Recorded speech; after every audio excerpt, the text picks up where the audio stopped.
ขอต้อนรับเข้าสู่รายการบันเทิงประจำอาทิตย์ที่นี่ข้าพเจ้ากูและน้อยห้านาทีดำเนินรายการในมื้อนี้เราอยู่ที่บ้านธรรมชาติซึ่งเป็นบ้านของไอ้อนุสรณ์ที่เป็นไอ้แดงวันนี้พวกเราได้มาเก็บกับการถ่ายการแสดงละครของไอ้อนุสรณ์เพื่อจะนำเอาบรรยากาศที่บ้านธรรมชาติของเราในที่นี้ได้เห็นกันและยังได้สัมภาษณ์หลายๆนักแสดงเป็นต้นก็คือพระเอกของเขานั่นเองงั้นแล้วไปชมกันเลยเจ้าและต่อไปเขาจะเป็นการไปสัมภาษณ์ไอ้สอนเบิ่งเนาะว่าคิดจังใดจึงได้คนคิดเรื่องนี้ขึ้นมาไปกันเลยเจ้าสบายดีสบายดีวันนี้เราจะมาสัมภาษณ์ไอ้สอนว่าเป็นจังใดจึงคิดเรื่องนี้ขึ้นมาละครเรื่องนี้จะแสดงถึงการสะท้อนสังคมในปัจจุบันและพร้อมกับชีวิตของการต่อสู้ของคนเราในปัจจุบันไอ้สอนแล้วหน่อยถามมันบทละครนี้เป็นผู้กำกับเองเลยเหรอเป็นแล้วไอ้ผู้กำกับเองแล้วก็อย่างไอ้มันนายขายไก่เป็นอาชีพเสริมเนาะอาชีพเสริมขายไก่ช่วยแม่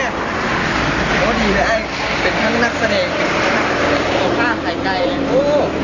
ยุ่งเลยได้แบบนี้คนเราต้องเฮ็ดอาชีพหลายอาชีพต้องทำหลายอย่างแล้วต่อไปเขาจะเป็นสัมภาษณ์ของแม่ไอ้สอนสบายดีแม่วันนี้เขาขอสัมภาษณ์แม่ขายไก่มาโดนขนาดแล้วโอ้ได้2 ปีจำขายไก่ได้ขายมวนดีกว่าม้วนดีกว่าไม่ได้ตามกันเพราะเอาว่าไก่บ้านแม่นี่แซ่บหลายได้เป็นบ่นี่แซ่บแท้ไก่บ้านแม่เขาได้ขายใช่ไหมถนนบอลห้านขายแม่นี่เขาต้องมาทางไหนจึงบอกมาเลขที่13จำเหนือจะอยู่ใกล้กับบอลไหนเนาะกันแม่ใกล้กับทางเข้าวัดไม่ได้ของวัดเนี่ยวัดต้นหัวใจวัดเจ้านั่นก็คือการสัมภาษณ์แม่ของไอ้สอนเองเขาผู้กำกับของเขาและต่อไปเขาจะไปสัมภาษณ์พระเอกของเขาต่อไปนี่ก็คือเขาการที่จะไปสัมภาษณ์อยู่ที่บ้านดานซีซึ่งไปสัมภาษณ์พระเอกของเขาเองเนาะเจ้าแล้วเนาะเขาก็ได้มาฮอดบ้านพระเอกแล้วเขาต่อไปเขาจะไปสัมภาษณ์พระเอกกันเลย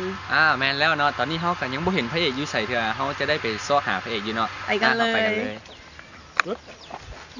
เจ้าแล้วเนาะนี่เขาก็ได้มาฮอดสวนพักของพระเอกแล้วเนาะเขาจะไปเบิ่งกันเลยว่าพระเอกเห็นอย่างอยู่ตอนนี้เจ้ามันแล้วเขาได้ผ่านมาหลายบอนที่จะซ้อหาพระเอกหลังจากนั้นเขาก็ได้เห็นพระเอกแล้วเขาไปหาพระเอกกันเลย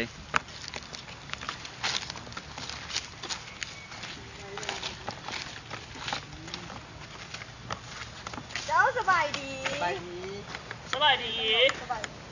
ดีท่านผู้ชมไผ่และนี่ก็คือพระเอกของเขาเนาะเพิ่นกำลังขุดสวนพักอยู่สบายดีเป็นยังไงพระเอกเฮ็ดสิปลูกพักอย่างนี้ปลูกผักบงปลูกพักบงหวาแม่นเมื่อยเป็นพระเอกขุดมาตั้งแต่เช้านี่คือสิได้หลายคุมหลายเติบแล้วเนาะพระเอกเนาะได้คุมเดียวเลยแต่เช้ามาพระเอกได้มาขุดเนาะหลังจากนั้นเพิ่นก็ได้นอนหากระตื่นมาขุดต่อเนาะแม่นแล้วพักนี่ปลูกพักอย่างก็จะมีหลายมีผักบงผักซีอย่างก็มีหมดแล้วปลูกขายหรือปลูกใช้ในครอบครัวส่วนหลายน่าจะปลูกกินหลายกว่าแม่นแล้วเนาะอันเป็นจังไดพระเอกของเขาความรู้สึกที่ได้แสดงละครเรื่องนี้ก็รู้สึกดีใจแล้วก็ตื่นเต้นหลายแล้วเพราะว่าได้เป็นส่วนร่วมในของเรื่องนี้เนาะเพราะว่ามันจะเป็นสาระเนื้อหู้หลายเจ้าและนี่ก็คือความรู้สึกและอันที่มาของพระเอกของเฮาเนาะเจ้าแม่แล้วขอถามพระเอกเนาะ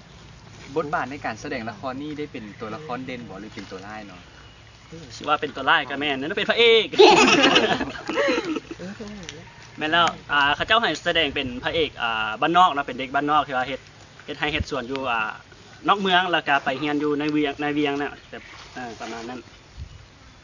เจ้าแล้วก็ไปเจอสังคมอีหยังซั่นว่าแม่นแล้วไปเจอสังคมแบบลงไฟแสงสีประมาณนี้แม่นแล้วตอนจบนี่พระเอกจะเป็นคนแนวใดเนาะหรือว่าจะเป็นจังได๋ก็ขอพระเอกแนะนำให้ฟังก็ตอนจบก็ยังจังได๋ก็ติดตามตอนต่อไปเนาะนี่ก็ยังทางผู้กำกับยังบอกบ่ได้คือเจ้านี่ก็คือบทสัมภาษณ์ของพระเอกละครชีวิตยังมีโอกาสเนาะ เจ้าแม่นแล้วถ้าจะเป็นจังใดก็ขอให้ติดตามต่อไปเนาะ เอาพบกันใหม่อาทิตย์หน้าเนาะขอขอบใจบายดี